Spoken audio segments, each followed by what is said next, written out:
Kinshasa, capital of the Democratic Republic of Congo. With a population of over 14 million, it's the largest French-speaking city in the world. The streets are bustling with activity. Many people take on multiple jobs to get by. Africa News, Palmarès, Machettes, Lefa. Among them are couriers, street sweepers, maggot sellers, bread sellers, and jewelers. Each day they count their earnings, dreaming of becoming one of Congo's super rich. Everyone in Congo dreams of getting rich. There's money if you know where to find it. But large parts of the population live below the poverty line. Albert is a fisherman. He earns less than €1.70 per day. Just opposite from his poor neighborhood live some of Congo's richest people. That's La Cité du Fleuve. The rich live there. They do business deals. We catch fish. The residential complex is for Congo's new upper class, including the country's millionaires. Uninvited guests aren't allowed in.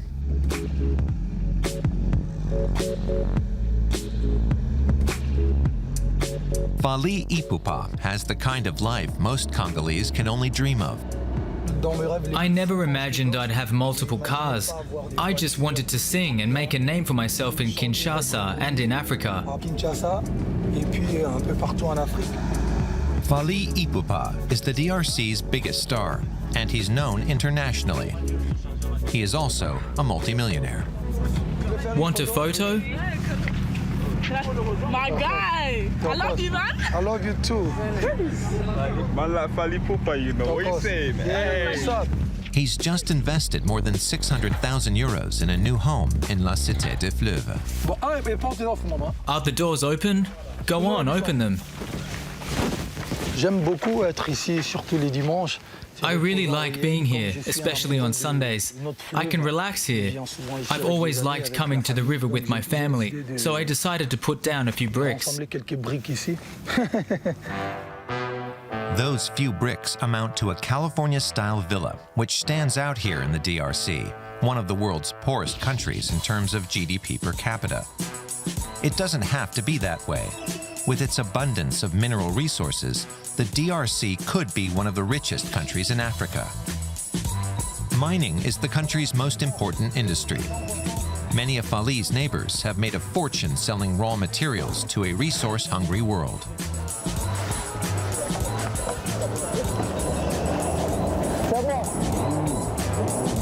Fally likes to relax away from the hustle and bustle of the city center. The Congo River is one of the longest in the world. For the local fishermen, it's also vital to their livelihood. They recognize the singer immediately.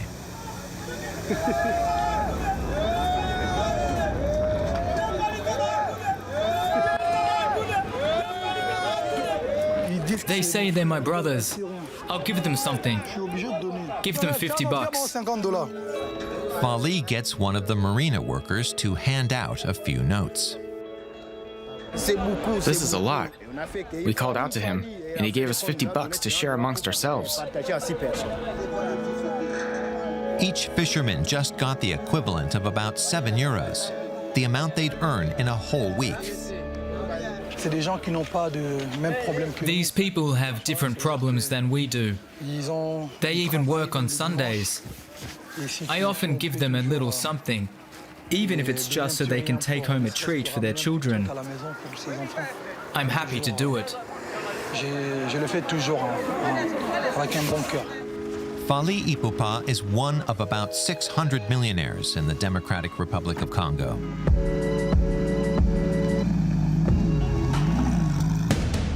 The DRC is the largest country in Central Africa, about 6 times the size of Germany. It's home to nearly 100 million people. Its history is one of conflict and exploitation. The ongoing violence has resulted in 6 million deaths in the past couple decades.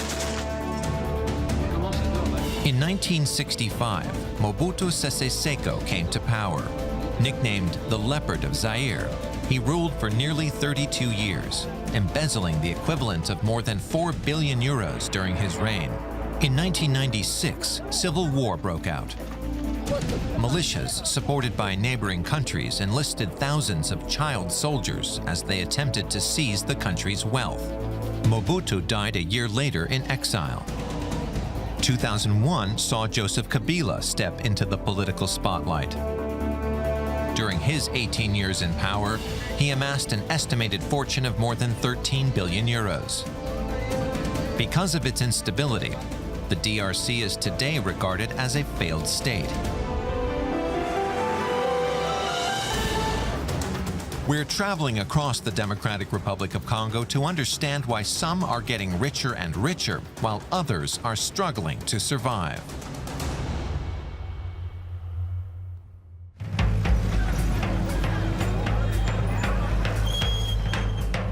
In Kinshasa, the roads are unpaved and difficult to navigate.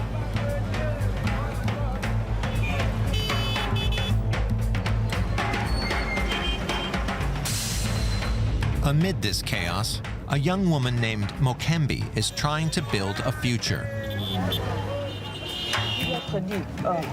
Tell me what to do.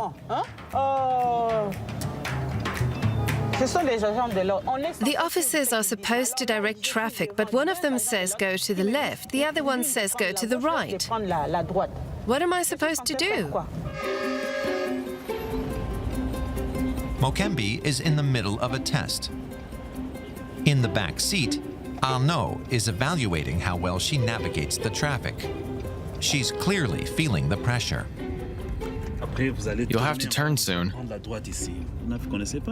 You can tell you don't know your way around here. Follow this car. Mokembi has applied to be a driver at a taxi startup. The company was founded by a Congolese businesswoman who wants to lift women out of poverty. The pink cars are the service's trademark. Previously, Mokembi worked as a nurse. If she passes the test, she'll triple her salary, earning around 250 euros per month. I can't wait to start the job. Let's hope I pass the test. Okay, back to the office. Mokembi plays the part of a professional chauffeur until the very end. But it will be a few days before she finds out if she's landed the job. The cab company's customers are middle and upper class.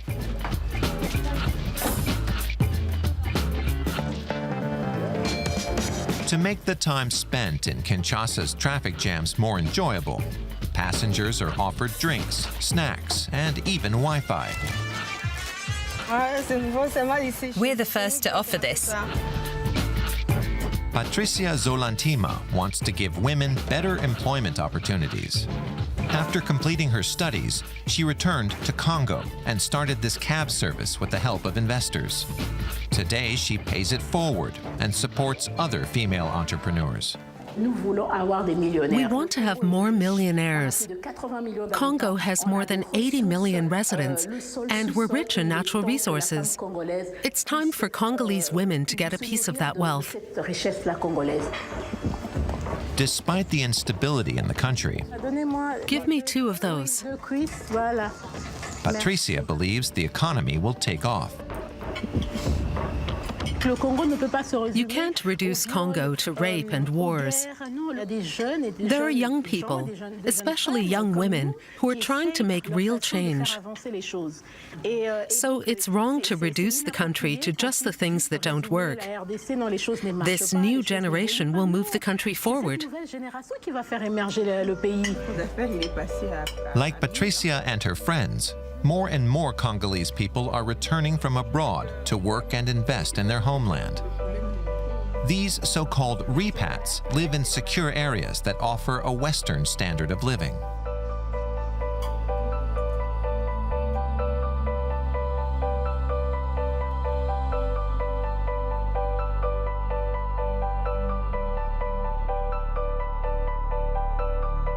Back at La Cité des Fleuves, the high-end residential complex sitting on a couple hundred hectares, 2 new residents are moving in. Olivier and Naomi have just relocated from Johannesburg, South Africa.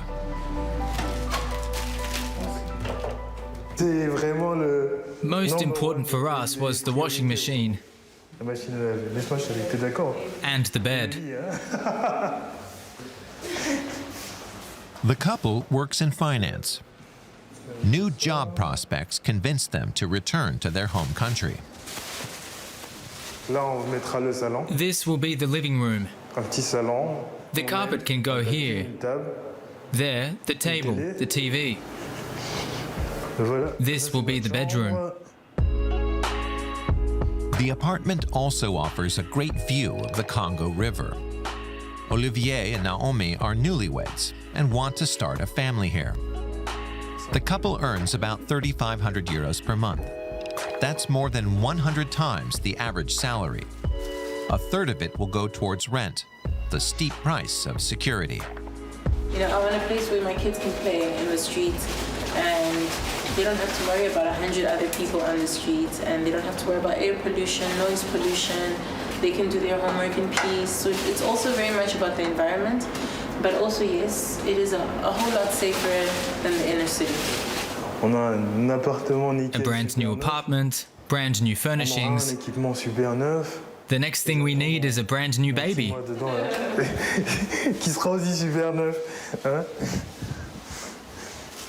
The couple has found their safe haven. Beginning of a new life for us. Yes. There's growing demand to live in this new residential complex. Eventually, La Cité des Fleuves will have more than 2,000 homes, including singer Fally Ipupa's.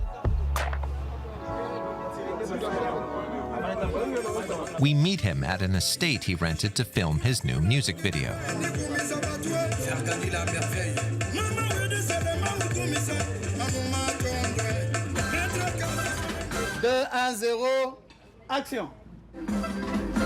The dancers are dressed as Congolese warriors.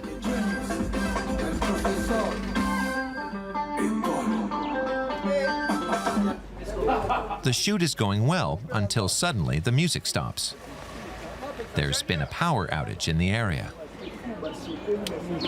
There's no electricity. We're trying to work it out. Fally and his team are stuck.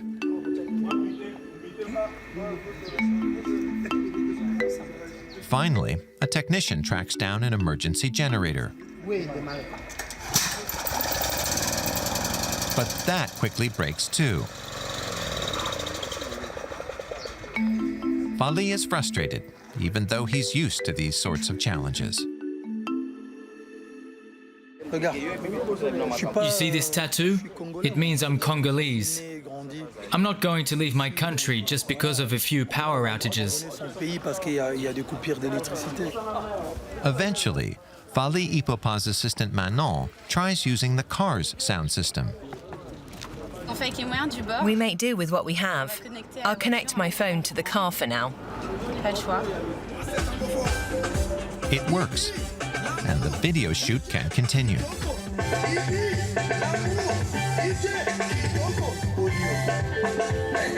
In his 20-year music career thus far, Fally has joined the club of multimillionaires, and the number of members is increasing.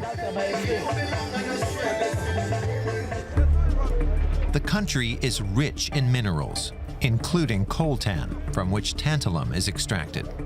The metal is used in the manufacture of mobile phones.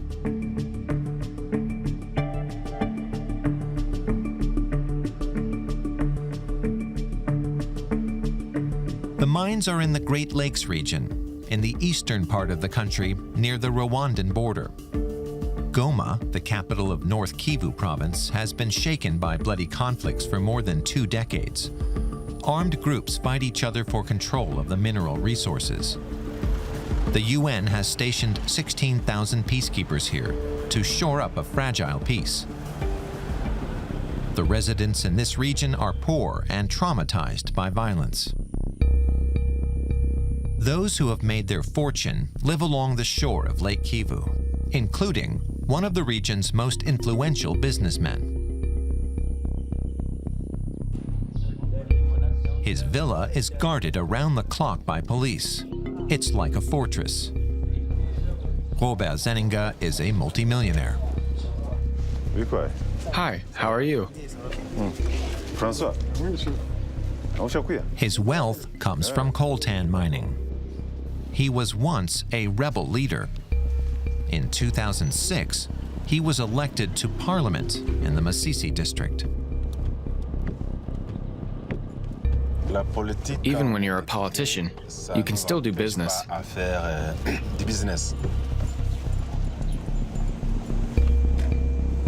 Robert Zeninga freely admits that political clout has helped him.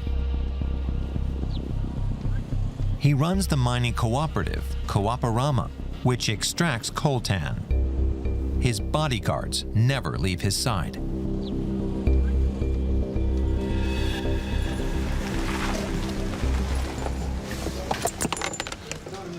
I ask him where we are. This is Coaparama's headquarters, the heart of the mineral trade. The simple building belies the millions that Coaparama turns over each year. Robert Zeninga looks over the production figures of the last few days. On the 6th, it was 4 tons and 668 kilos. The numbers are looking pretty good. It's 40 tons in total. I ask how much that's worth. A kilo is about $42 to $45. You can do the math.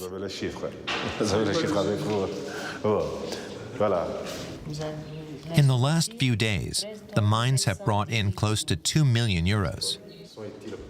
With 3,000 mine workers, Coaparama is the region's biggest employer. I ask if any children work in his mines. No, that's illegal. There are officers who make sure they don't. Children should be in school, not the mines. Helmets, boots, and masks are mandatory in the mines to ensure the workers' safety. According to Zeninga, the mines are seen as a model for the region.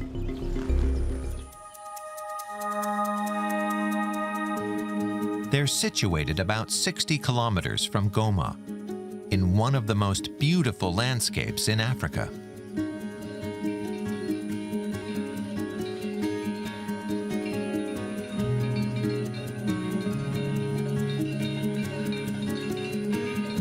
But it's also among the most dangerous regions. Conflict has raged on here for more than 20 years. In 1994, one of the worst atrocities of the 20th century took place in neighboring Rwanda, a genocide that killed almost 1 million people. Hundreds of thousands of people fled to the Democratic Republic of Congo, including many of the perpetrators.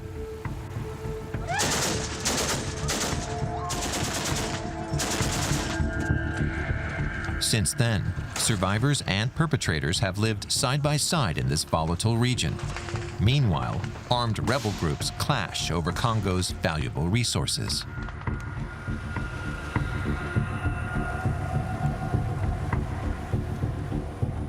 We head to the mines with Landry, Robert Zeninga's chief engineer.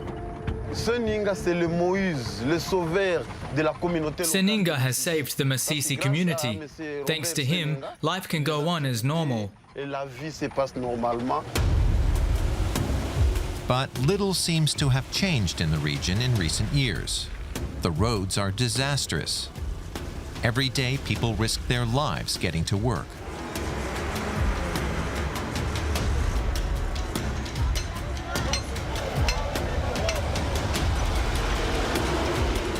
Several times on our journey, our vehicle nearly veers off the road into the ravine.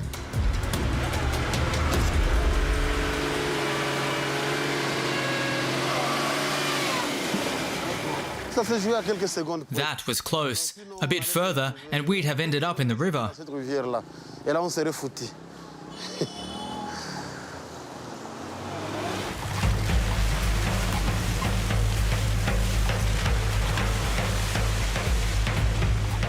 Nearly there. After 5 hours on the road, we reach Rubaya, home to the biggest coltan mine in the country. About 100,000 people live here. Among them are Gilles, his wife, and their 3 children. The family lives in this 15-square-meter home. Everything has its designated spot. The house is very small. We hang the shoes on the wall. The children's things are here. The adjacent room has the kitchen and the family's bed. The bed is very narrow.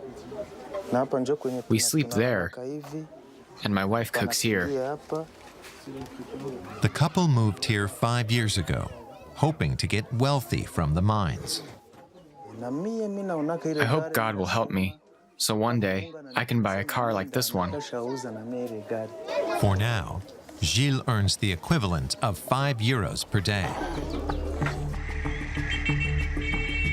His work is many kilometers away from the center of Rubaya.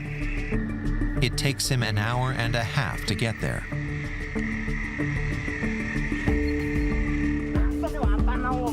There are hundreds of coltan mines in the area.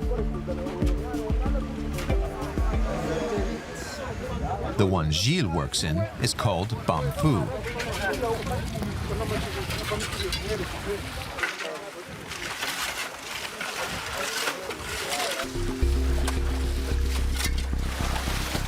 The ore is extracted from the sludge by hand. It's easier by hand. That way, we can separate the coltan from the sand. Once processed, it's an important part of manufacturing microelectronic components. This is coltan. It's mainly used for mobile phones. Gilles has to climb into the mine to dig. The way down is slippery. Wait, stop. If you know how to do it, it's pretty easy. There's nothing to hold on to for the 15-meter descent.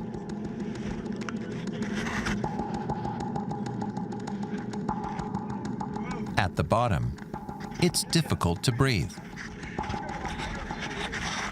The shafts and tunnels are not adequately supported. They're at risk of collapsing. Gilles gets to work with a pickaxe. There's a lot of sand here. It's endless.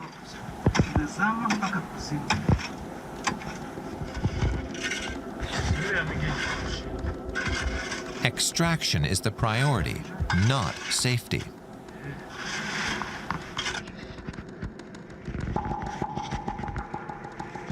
Serious accidents often occur in these mines. I ask if it's dangerous. Sometimes rocks fall. Landry sees no problems with the safety standards. It's normal for there to be deaths in mines because of landslides, for example. Not just in Rubaya, but everywhere. If this shaft collapsed now, we'd probably all suffocate. There are no official figures, but fatal accidents while coltan mining are commonplace, not the exception. We notice that some of the miners look very young. Landry seems uncomfortable with our questions. How old are you? I'm 20. He's 20 years old. He may seem younger because he's so small, but he manages well. Of Gilles' 30 or so colleagues, half look younger than 18 years old. In this region and others, we regularly encounter children who hide when they see our cameras. According to UNICEF, more than 40,000 children work in the DRC's mines. While this mineral makes some people rich, it robs others of their childhood and sometimes even their life. Everyone tries to profit from coltan mining, which is why the black market is flourishing. A considerable portion of this valuable commodity is sold under the table to avoid paying taxes to the Congolese government.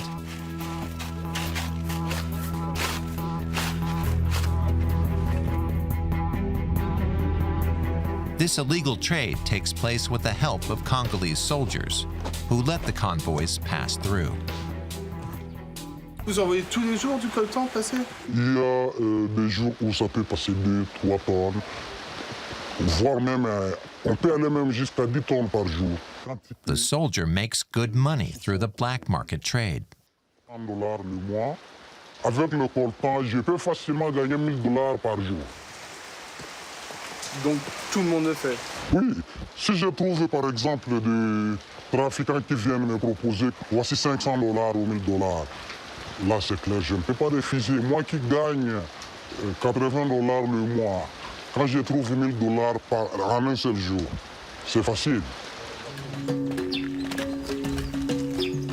The Democratic Republic of Congo is one of the 20 most corrupt countries in the world. Illegal trade means the Congolese state misses out on several billion euros in revenue every year. Nevertheless, the mining sector drove Congo's economy to almost 6% growth in 2018. That economic success is especially showcased on the Boulevard of June 30th in DRC's capital, Kinshasa. The street is named after the DRC's Independence Day. Being an entrepreneur is something many young Congolese dream of. The job is demanding, but the financial independence more than makes up for it. One such entrepreneur is celebrating a lucrative new contract. Eric Monga not only runs a business, he's also the head of a trade association. Here's to the future of the business. Good luck with your project. They toast with expensive champagne because Eric has good news. He just returned from Florida in the United States, where he met with investors. He has convinced them to fund his ambitious project, which will cost more than 400 million euros. A contract was signed, but that's all I can tell you. We're drinking to celebrate how well our friend negotiated it. Eric wants to construct a hydroelectric power plant. Fewer than 1 in 5 people in Congo have access to electricity. He wants to change that. In every problem, there's also a business opportunity. People need food, they need clothes, and now we want to make sure they have electricity. He plans to improve living conditions for at least some of the nearly 100 million people in the DRC.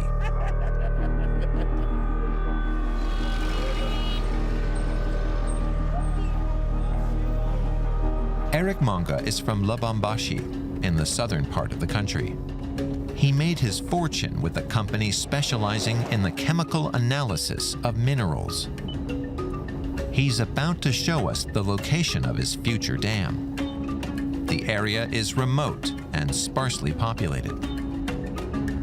The project will mean bringing workers in from far away, but the challenge is worth it.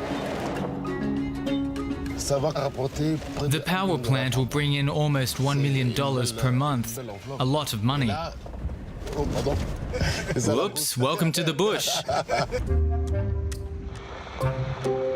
Eric has set up a small camp in the middle of the wilderness. It hosts a team of engineers. Hello, how's it going? About a dozen employees have been living here for a year. They have a water tank, a generator, and some small sheds. Right now, we're standing at about 735 meters. The top of the dam will be at 830 meters. The water will go up to that level there, where the sun is. This will be an enormous lake.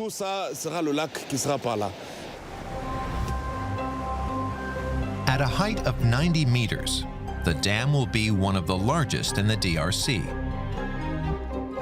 It'll have a capacity of 150 megawatts, providing 500,000 residents with power. And building it will create about 3,000 jobs. We're making something that will really benefit the region. It's especially important for farmers. They need electricity to modernize agriculture.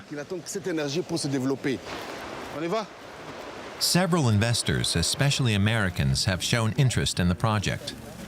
Eric hopes to wrap up construction within 3 years. Merci. He believes people can be successful when they have the courage to leap into the unknown. Nous avons vu beaucoup de gens venir au Congo, aller là où c'est difficile, là où il n'y a rien. Many people have found success here. Why not me? If you work hard, you can make a lot of money here in a short time. Le lendemain, tu deviens riche parce que tu as travaillé. Eric is not alone in this belief. More and more Congolese are becoming entrepreneurs, throwing themselves into the business world in the hope of escaping poverty. Back to Kinshasa.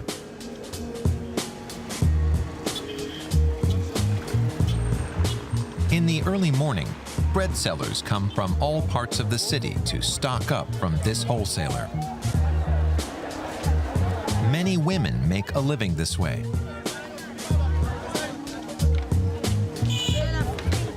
Marie comes here every day at 6 a.m.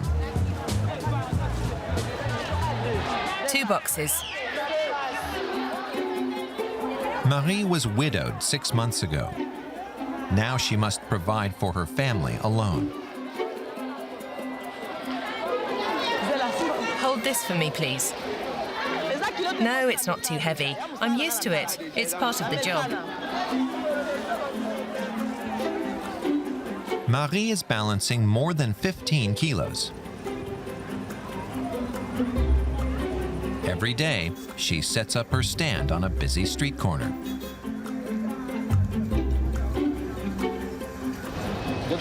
How much is the cake? 300 francs. I'll take one.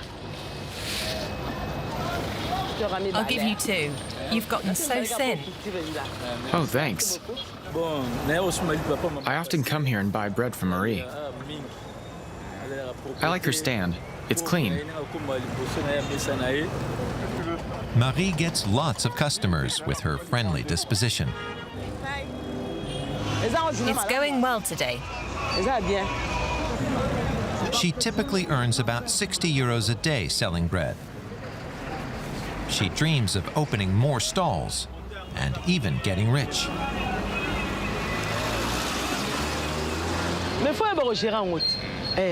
If you know how to manage a business, you can become a millionaire. You just have to be smart, plan properly, and run your business well. She still has a long way to go. Her net profit at the end of the day is only 18 euros.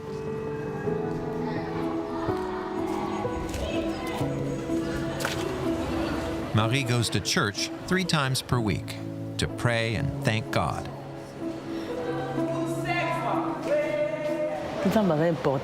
God is very important to me. I owe everything to him. Evangelical churches thrive in Congo, and some make their money from capitalizing on other people's faith.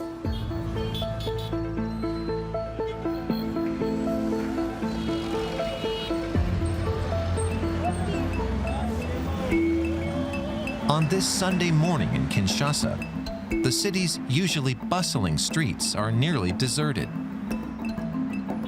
Since dawn, tens of thousands of people have been streaming into the country's national stadium.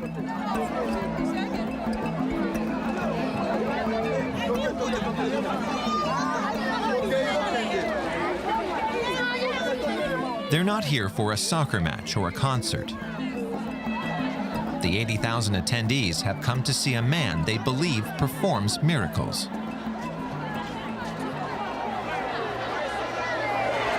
We believe in the Prophet Konda's miracles. I was dying, but then I drank a glass of his miracle juice, and my pain disappeared immediately. I'm living proof. He's a prophet.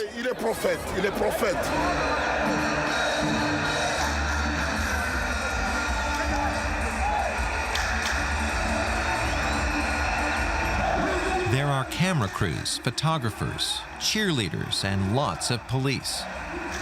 It's one of the biggest events of the year. It's even being broadcast live on television. Dominique Konda is the man everyone is waiting for. The self-proclaimed prophet has several million followers. When he enters the stadium, the crowd erupts.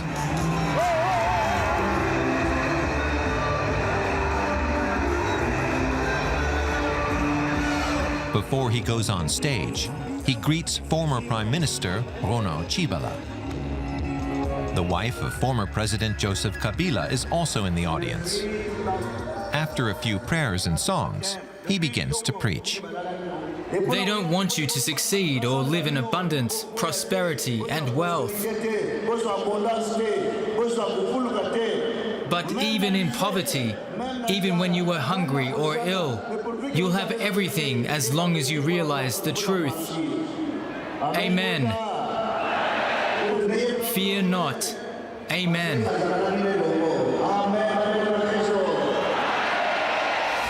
Dominique Konda's business model involves a supposed miracle cure that he peddles across the country, but not here out in the open. Instead, he sells it discreetly in small rural communities. The business has already earned him several million euros. A few days later, we accompany Konda to Matete, a Kinshasa suburb. Outside the church, more than 100 of his followers are waiting. The prophet told me to stop spending money on doctors. He told me to drink the juice and pray. At 11 o'clock, Dominique Konda arrives in his luxury car. Amen. His followers have all come for some of his supposed miracle cure. But first, the prophet wants a donation.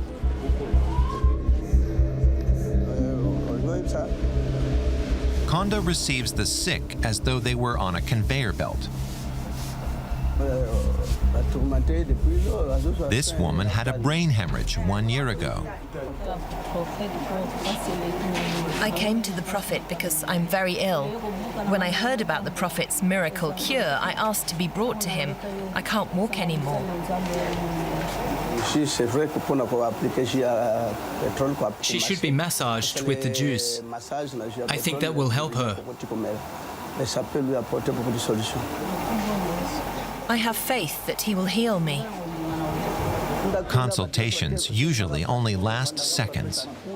You need to take the juice. The prescription is always the same. Are you taking the juice? Yes. Good, keep taking it.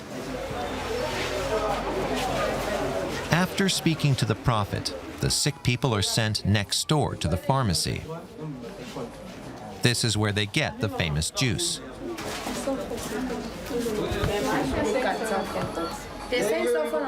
No one here doubts its healing powers. It cures AIDS, stomach pain, liver cancer, cirrhosis, all kinds of diseases. I had AIDS and lost a lot of weight. Now I weigh 52 kilos thanks to the juice from the prophet Dominique Konda. He healed me. There's no science behind the juice, but many people blindly trust it. A half-liter costs the equivalent of 14 euros, about a third of the average monthly salary. 3 of us pooled our money, and we're going to share a bottle.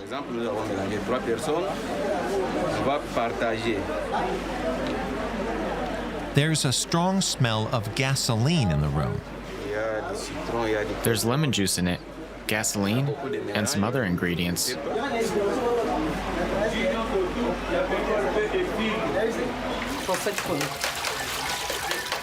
Right now, the juice is bottled on site. But demand is so high that soon Kondo will begin producing it in a factory.